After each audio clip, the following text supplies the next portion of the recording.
Саламатсыздар ма, құрметті оқушылар. Бүгін біз алгебра 7-ші сынып 6-да да 9-ші есепті жарымыз. Бұл жерде бөлшекті қысқарту керек.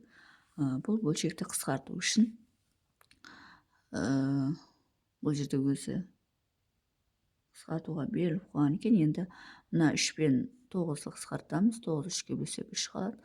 А мен А квадрат қысқарамыз. Мына жерде 1 дәреже қалады.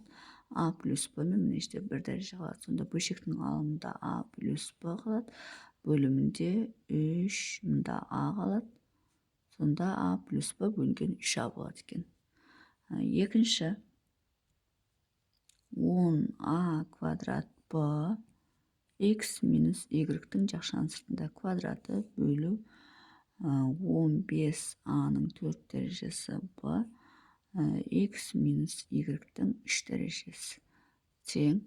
Енді 10 мен 15 қысқарамыз. 5-ке мында 2 қалады, мында 3 қалады.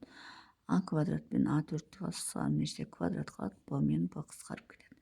Мынаның 2 дәрежесі мен мында 1 дәрежесі қалады. Сонда мына жерде 2 қалады.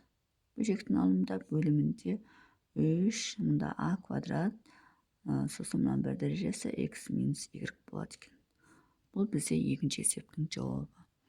Үшінші 7А куб Б куб А плюс Б бөлінген 21А квадрат Б куб А плюс Б-ның жақшаның сыртында кубы.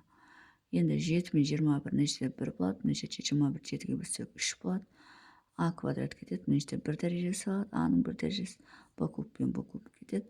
1 дәрежесі мен мында 2 дәреже қалады. Сонда бөлшектің алымында тек қана 1 қалады, бөлімінде 3. Мында А-ның 1 дәрежесі қалады, сонда А-ның өзі қалады екен бөлшектің алымында, өткен мында 3 дәреже, мында 2 дәреже. Енді 3 Б А плюс Б-ның жақшаның сыртында квадраты болады екен. Бұл бізде үшінші есеп. Енді төртіншісін шығарамыз. Төртіншісі 3 А минус Б А минус С-ның жақшаның сыртында квадраты бөлу 6 А минус Б А минус С.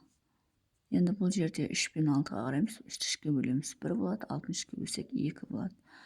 А минус Б мен А минус Б қысқарады, А минус С мен мында 1 дәреже қалады. Сонда бөлшектің алымында А минус С қалады, бөлімінде 2-ның өзі болады. Бесінші X Y минус Z-тің жақшаның сыртында квадраты бөлу X Y минус Z болады. Енді мына X пен X қысқарады, Y минус Z пен қысқарады, мында 1 дәреже қалады, сонда Y минус Z болады екен. Алтыншы 8M А плюс Б бөлінген 4M А плюс Б. Енді бұл жерде 8 мен 4-те мұнда 2 қалады, М мен М қысқарады, А мен плюс Б мен А плюс Б қысқарады. Ең соңында есептің жауабы 2 болады. Сонымен есептің шығар жолы осындай. Егер есептің шығар жолы түсінікті болса, лайк басып, комментарий жазып, каналыма тіркеліп кетсеңіздер болады.